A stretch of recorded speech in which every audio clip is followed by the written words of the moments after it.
नमस्कार दोस्तों, welcome to तैयारी 360 आईएएस। मैं हूं चांद कुबा। दोस्तों, आज के अपने इस सेशन में हम बात करेंगे प्रेसिडेंट ऑफ इंडिया से जुड़े हुए कुछ अहम मुद्दों की। खास करके क्वालिफिकेशंस क्या क्या रहती हैं प्रेसिडेंट ऑफ इंडिया के इलेक्शंस लड़ने के लिए। साथ ही में जानेंगे कि प्रेसिडेंट ऑफ इंडिया की ओथ में क्या क्या बातें आती हैं, conditions of office of president of India क्या है and terms of office of president India क्या है। चलिए शुरुआत करते हैं आज के इस सेशन से। इस सेशन में आगे बढ़े उससे पहले मैं आपको बताना चाहता हूं कि अगर अभी तक आपने तैयारी 360 आईएएस के चैनल को सब्सक्राइब नहीं किया तो फटाफट से कर लीजिए। डेली बेसिस पे आपको यहां पर यूपीएससी से जुड़ा हुआ रेलेवेंट कंटेंट देखने को मिलता रहेगा। चलिए बात करते हैं प्रेसिडेंट ऑफ इंडिया से जुड़े कुछ विशेष मुद्दों की। सबसे पहले बात करते हैं qualifications for the elections of the president of India. देखिए, किसी भी व्यक्ति को अगर प्रेसिडेंट ऑफ इंडिया के लिए चुनाव लड़ना है तो उसमें आर्टिकल 58 ऑफ इंडियन कॉन्स्टिट्यूशन है, जिसमें कुछ क्वालिफिकेशंस, खास करके आर्टिकल 58 की बात करूं तो 4 ऐसी क्वालिफिकेशंस हमें देखने को मिलती है जो कि आपको फुलफिल करनी रहती हैं to contest in the elections of president of India. सबसे जो पहली क्वालिफिकेशन है वो क्या है, that a person should be a citizen of India. दूसरी क्या है, मिनिमम एज जो है दैट इज 35 प्लस, सो आपकी 35 इयर्स की एज हो चुकी होनी चाहिए। तीसरा क्या है, you must be qualified to contest the elections as a member of Lok Sabha. And इसके अलावा जो चौथी कंडीशन आर्टिकल 58 में ही दी गई है, that a person must not hold the office of profit under any government, be it union government or any state government or union territories government in the India. So basically ये 4 conditions आपको fulfill करनी रहती हैं। Now article 58 की ही explanation है, उसमें basically ये clarify किया गया है कि कुछ offices पे अगर आप हैं तो वो office of profit नहीं गिने जाएंगे for the purpose of article 58। So कौन से offices को ऑफिस ऑफ प्रॉफिट की डेफिनेशन से एक्सक्लूड किया गया है, तो उसमें प्रेसिडेंट का ऑफिस है, यानी कि जो एग्जिस्टिंग प्रेसिडेंट है वो प्रेसिडेंट ऑफ इंडिया के जो चुनाव है वो लड़ सकते हैं, और वो जो एग्जिस्टिंग प्रेसिडेंट है उनका जो ऑफिस है वो ऑफिस ऑफ प्रॉफिट की कैटेगरी में नहीं आता है। दूसरा वाइस प्रेसिडेंट ऑफ इंडिया, तीसरा गवर्नर ऑफ एनी स्टेट, चौथा है मिनिस्टर इन एनी स्टेट और सेंट्रल मिनिस्टर। तो ये जितनी भी पोजीशन है दोस्तों, ये सारी की सारी जो है ये ऑफिस ऑफ प्रॉफिट नहीं गिने जाएंगे। ये आर्टिकल 58 की ही हमें देखने को मिलता है कि एक्सप्लेनेशन में बताया गया है। अब बात करते हैं कि एक और एडिशनल यहां पे मैं आपको इंफॉर्मेशन, पीस ऑफ इंफॉर्मेशन देना चाहता हूं, जो कि हमें presidential and vice presidential election act 1952 से देखने को मिलता है। इसमें बेसिकली कुछ और कंडीशंस दी गई हैं। जब आप चुनाव लड़ने के लिए अपना फॉर्म फिल करते हैं तो उन कंडीशंस को आपको फिलफिल करना होता है, तभी आप फॉर्म भी फिल कर पाएंगे। सो सबसे पहले तो ये कि जो आपका नॉमिनेशन होता है as a candidate for the election also, तो उस नॉमिनेशन में आपको कम से कम 50 इलेक्टर्स की as a proposer and 50 electors की एज अ सेकेंडर वोट चाहिए होता है, यानी कि सपोर्ट चाहिए होता है। सो जो आपका नॉमिनेशन फॉर्म है, जहां पे आप चुनाव लड़ने के लिए फॉर्म भरते हैं, उस फॉर्म में भी आपको 100 साइंस चाहिए होते हैं, 100 हस्ताक्षर चाहिए होते हैं, जिसमें 50 प्रपोजर होते हैं और 50 इसमें क्या आ जाते हैं, जो है सेकेंडर्स आ जाते हैं इसमें, राइट। सो ये एक पहली कंडीशन यहां पे आ जाता है। दूसरा, आपका एक सिक्योरिटी डिपॉजिट, आपको 15,000 रुपए का सिक्योरिटी डिपॉजिट जो है वो आरबीआई यानी कि रिजर्व बैंक ऑफ इंडिया के साथ पे करना होता है, डिपॉजिट कराना होता है। एंड अगर आप एक नॉन सीरियस कैंडिडेट हैं और आपके 1/6 of the total votes polled भी नहीं आते हैं, इन दैट केस आपका ये जो सिक्योरिटी डिपॉजिट है ये फोरफिट हो सकता है। नाउ अगर हम 1997 से पहले की बात करें तो हमें देखने को मिलता है कि there was the requirement of 10 proposers and 10 seconders in case of nomination for the election of president of India. लेकिन ऐसा होने से होता क्या था कि बहुत सारे नॉन सीरियस कैंडिडेट्स भी चुनाव में नॉमिनेशन भर देते थे, क्योंकि 10 इलेक्टर्स चाहिए। अब ये 10 इलेक्टर्स में 10 एमएलए भी हो सकते हैं, बिकॉज हम सब जानते हैं कि इलेक्टेड एमएलए जो हैं वो भी पार्टिसिपेट करते हैं चुनाव में, इलेक्टेड एमपीज भी हो सकते हैं। तो बहुत ही इजी था 1997 से पहले, एंड अमाउंट भी बहुत कम डिपॉजिट करना होता था, सिर्फ 2500 रुपीज डिपॉजिट करना होता था। तो इनकेस अगर आपका लेट्स से आप 1/6 पोल नहीं भी हासिल कर पाते हैं टोटल वोट्स का, तो आपके 2500 वेस्ट हो जाते थे, उसमें कोई इतना बड़ा असर नहीं पड़ता था। खैर, ये आज की कंडीशन है कि आपको ये कंडीशन फुलफिल करनी रहती है।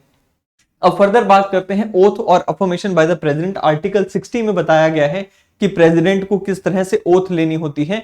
ओथ में कुछ विशेष बातें हैं जो कि यूपीएससी भी कई बार पूछ लेता है कि भाई प्रेसिडेंट की ओथ में क्या क्या बातें प्रेसिडेंट को सब्सक्राइब करनी होती हैं, वो हम जान लेते हैं।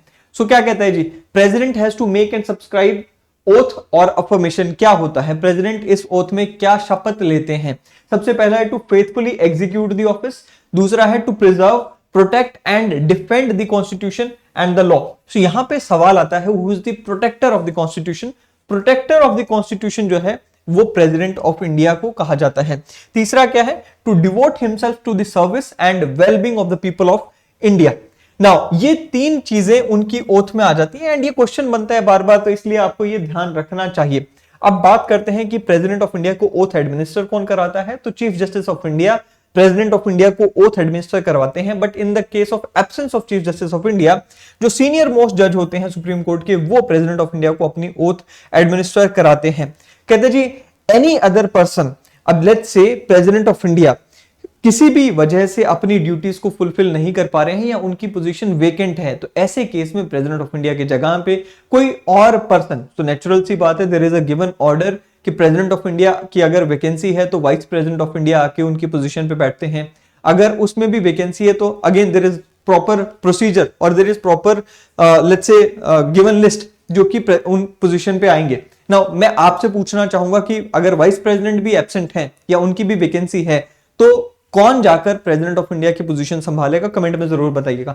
चलिए नाउ इन एनी केस कोई भी व्यक्ति अगर प्रेसिडेंट के फंक्शंस को डिस्चार्ज करता है, they have to subscribe to the same oath. अब बात करते हैं conditions of presidents of office.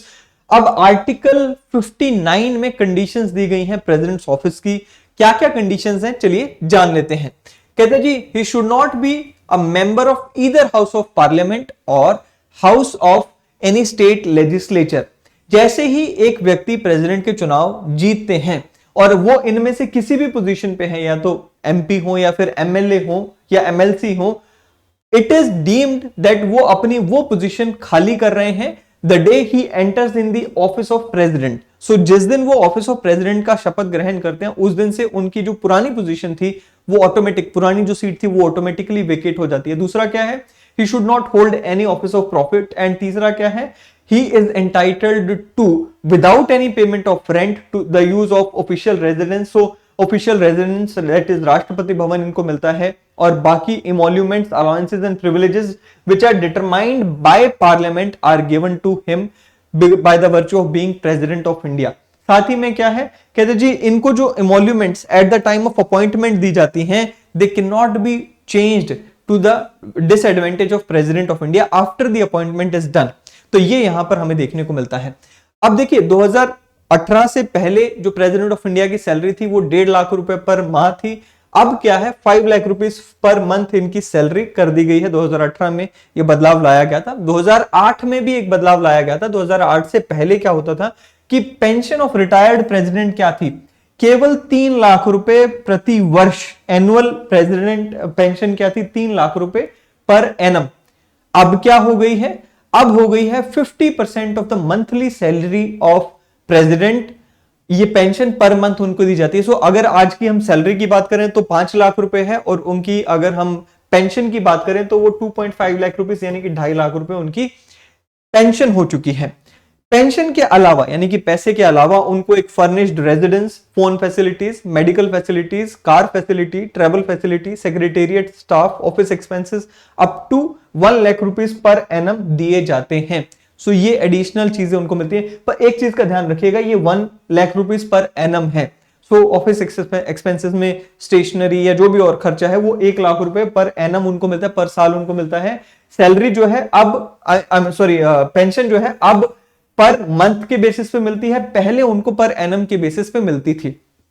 चलिए अब जो स्पाउस होती हैं, डिसीज्ड प्रेसिडेंट की जो स्पाउस होती हैं उनको भी कुछ फैसिलिटीज मिलती हैं, जैसे कि उनको पेंशन का 50%। सो जो प्रेसिडेंट ऑफ इंडिया को पेंशन मिल रही थी, सो प्रेसिडेंट ऑफ इंडिया की आज की डेट में अगर हम पेंशन की बात करें तो 2.5 लाख रुपए है।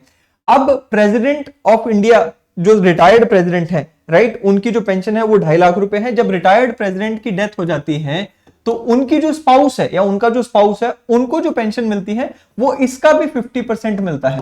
सो 1.25 लाख रुपीस के आसपास रिटायर्ड प्रेसिडेंट जो डिसीज्ड हो चुके हैं उनके स्पाउस को मिलेगा एज पेंशन। इसके अलावा medical treatment, car, residence, travel facilities, secretariat staff etcetera ये मिलेगा, प्लस 20,000 रुपीज पर एनम के हिसाब से उनको ऑफिस एक्सपेंसेस मिलेंगे। तो ये उनकी कंडीशंस ऑफ ऑफिस हैं।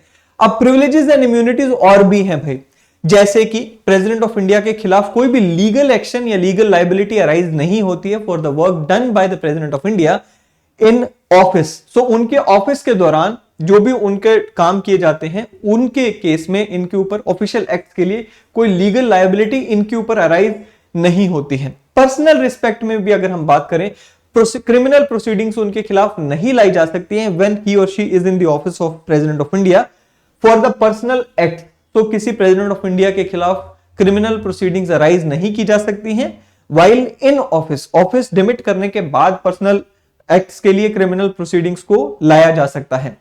अगर मैं बात करूं सिविल की, तो सिविल प्रोसीडिंग्स उनके खिलाफ लाई जा सकती हैं, बट देन अगेन 2 महीने का नोटिस आपको प्रेसिडेंट ऑफ इंडिया को देना होगा एंड उसके बाद आप इनके पर्सनल एक्ट्स के लिए इनके खिलाफ सिविल प्रोसीडिंग्स ला सकते हैं।